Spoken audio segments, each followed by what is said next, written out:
BFM Patrimoine. Vincent Tourelle.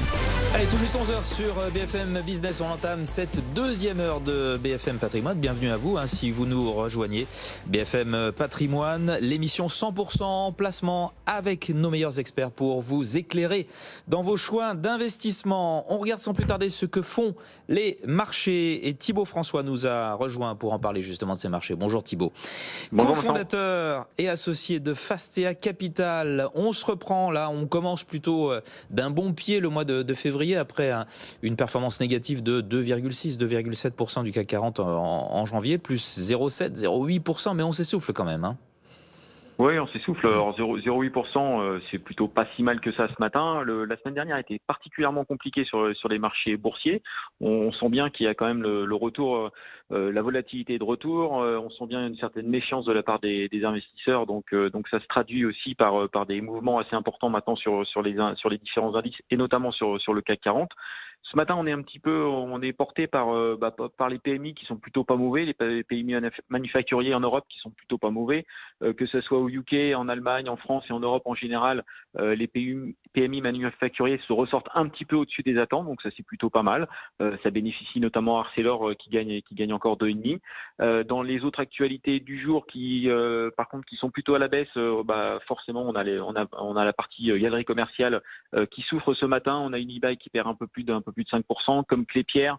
Klépierre d'ailleurs a annoncé que 70% de ses centres sont touchés par les restrictions, donc c'est pas un impact mineur sur les galeries commerciales.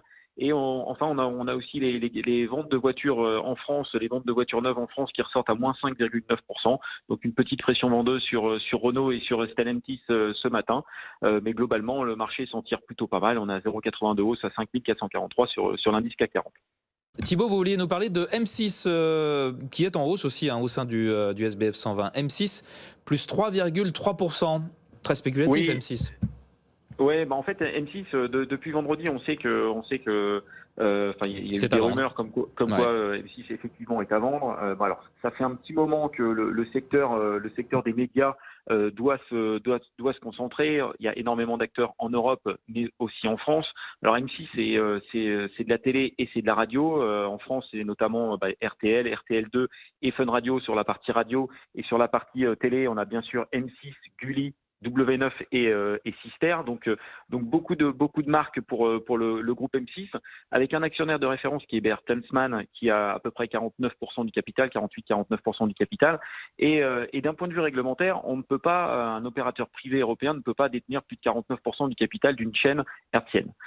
Donc on a des groupes comme TF1 qui sont détenus par le groupe Bouygues autour de 49%, et Bertelsmann donc avec M6 autour de 49%.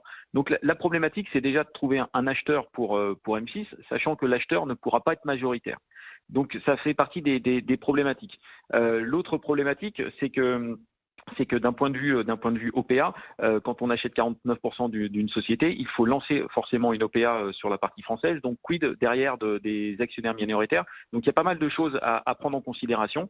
Il faut qu'il y ait bien sûr un rapprochement et une concentration des différents acteurs en Europe, mais d'un point de vue réglementaire et d'un point de vue aussi acquéreur, c'est pas évident de trouver la bonne formule. Ce qu'on sait, et c'est évident, c'est que le marché des médias est très peu cher en France et en Europe.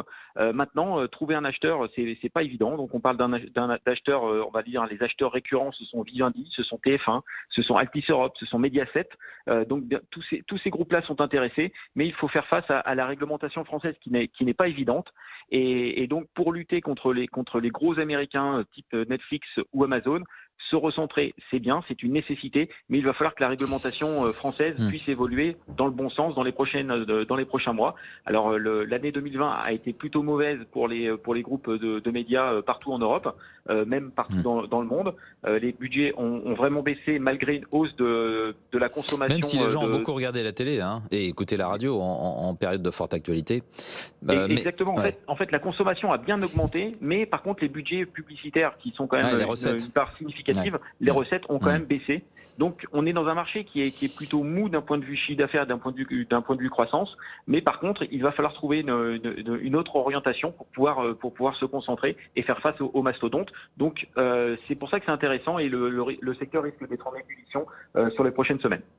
Thibaut, pour finir, il y a des publications que l'on attend cette semaine. BNP Paribas, Vinci, Sanofi.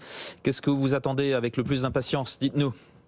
Écoutez, Sanofi c'est intéressant. Alors c'est 3 publications qui auront lieu vendredi. Sanofi c'est intéressant parce qu'on est en plein Covid et donc en pleine vaccination. Sanofi c'est le numéro 1 mondial de la partie vaccin, mais qui n'a pas sorti encore son vaccin Covid et donc qui devrait produire normalement. Qui a renoncé, non? Mais qui continue de travailler dessus quand même, hein. Ouais, ils continuent à travailler dessus, donc on attend peut-être une bonne nouvelle pour la fin d'année, mais par contre ils vont produire a priori des vaccins des autres opérateurs, donc ça pourrait être une bonne nouvelle pour les perspectives 2021. Donc ça c'est plutôt bien. Et sinon on attend aussi bien sûr Vinci, année extrêmement difficile pour le groupe Vinci, notamment avec la partie aéroport. La chute du trafic a été de 77% sur les aéroports. Donc on attend maintenant des perspectives pour 2021, mais on s'attend évidemment pas à un rebond significatif sur 2021 des résultats de Vinci. Les fameuses concessions, puisque Vinci ce n'est pas que du BTP, c'est aussi de plus en plus de concessions. Merci beaucoup Thibaut François d'avoir été avec nous, cofondateur et associé de Fastea Capital, on rappelle le CAC 40.